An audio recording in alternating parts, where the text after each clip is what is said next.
السلام عليكم، كي دايرين؟ لاباس عليكم؟ كنتمنى ان شاء الله هذا الفيديو يلقاكم في احسن الاحوال.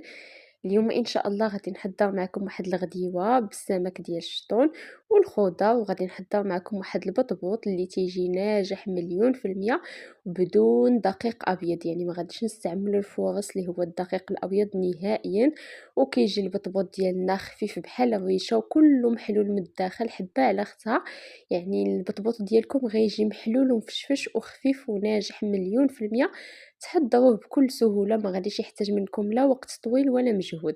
وغادي نحضر كيف قلت لكم معكم هكا واحد لاصوص اللي كتجي رائعة وصحية بدون مركز طماطم، وكيجي القوام ديالها واللذة ديالها يا سلام. واحد الغديوة هكا بالخضر والسمك ديال الشطون في الفران كيجي بحال مقلي، كيجي مقرمش وبنين بزاف، وحسن الصراحة حسن من المقلي